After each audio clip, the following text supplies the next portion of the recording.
ঘুরিয়ে দাও সন্ত্রাসীদের কালো হাত আওয়ামী লীগের আস্তানা ভেঙে দাও ঘুরিয়ে দাও ভেঙে দাও ঘুরিয়ে দাও আওয়ামী লীগের আস্তানা অ্যাকশন অ্যাকশন ডাইরেক্ট অ্যাকশন এনসিপির অ্যাকশন ডাইরেক্ট অ্যাকশন সরকার অ্যাকশন ডাইরেক্ট অ্যাকশন আওয়ামী লীগের কালো হাত ভেঙে দাও ঘুরিয়ে দাও ডাইরেক্ট অ্যাকশন এনসিপির অ্যাকশন ডাইরেক্ট অ্যাকশন সন্ত্রাসীদের আস্তানা ভেঙে দাও ঘুরিয়ে দাও ভেঙে দাও ঘুরিয়ে দাও সন্ত্রাসীদের আস্তানা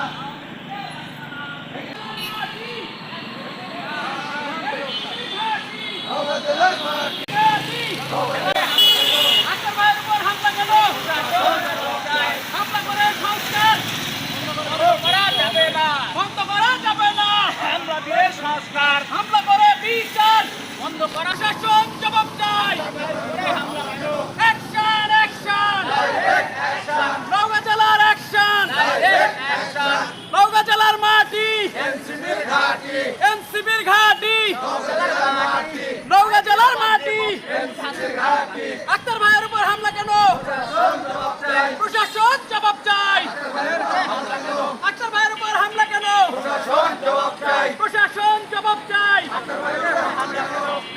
হামলা করে সংস্থা আক্তার ভাইয়ের উপর হামলা কেন প্রশাসন জবাব চাই আক্তার ভাইয়ের উপর হামলা কেন অ্যাকশন অ্যাকশন নওগাঁ জেলার অ্যাকশন আক্তার ভাইয়ের উপর হামলা কেন প্রশাসন জবাব চাই হামলা করে নওগাঁ জেলার অ্যাকশন এনসিপির অ্যাকশন নওগাঁ জেলার মাটি এনসিপি ঘাঁটি আক্তার ভাইয়ের উপর হামলা কেন জেলা থেকে নাগরিক পার্টির সমন্বয় কমিটি থেকে আক্তার ভাইয়ের উপর যে নৃশংস হামলা হয়েছে ককটেল হামলা আর 4 জনের যেই আহত হয়েছে ওনাদের যারা এই কৃত্যি করেছেন তাদের দ্রুত গ্রেপ্তারের দাবি এবং তাদের বিচারের আওতায় আনার জন্য আমরা এই মিছিল করেছি।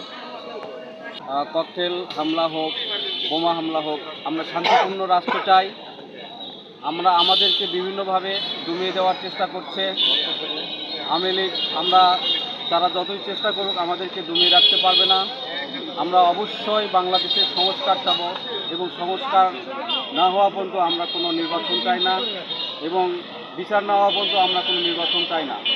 আমাদের আমি নওগাঁ জেলা থেকে নাগরিক জাতীয় নাগরিক কংগ্রেস থেকে বলছি। আমি আক্তার হামিদ ভাইয়ের আক্তার হামিদ ভাইয়ের উপর যে হামলা হয়েছে তার প্রতিবাদ করার জন্য আমরা এখানে প্রতিবাদ জানাচ্ছি। যারা করেছে তাদের বিচার চাই। যারা করছে তাদের বিচার চাই। মোহাম্মদ আমিনুল হক, সদস্য নওগাঁ জেলা সমন্বয় কমিটি। আপনারা জানেন গতকাল আমাদের এনসিপির কেন্দ্রীয় কমিটির সদস্য সচিব আক্তার হোসেনের উপরে যে নেককারজনক আওয়ামী ফ্যাসিস্টের সময় যেভাবে অন্যান্য রাজনৈতিক দলের উপর হামলা চালানো হতো, ঠিক একই কায়দায় যে ককটেল হামলার মতো নেককারজনক ঘটনা ঘটেছে। এখানে আক্তার ভাই সহ কেন্দ্রীয় নেতৃবৃন্দ যারা আহত হয়েছেন তাদের উপরে যে নেককারজনক হামলা ঘটানো হয়েছে, যে বা যারা এই হামলা ঘটিয়েছে তাদের দৃষ্টান্তমূলক শাস্তি এবং দ্রুত বিচারের দাবি আজকে আমাদের বিক্ষোভ। ধন্যবাদ।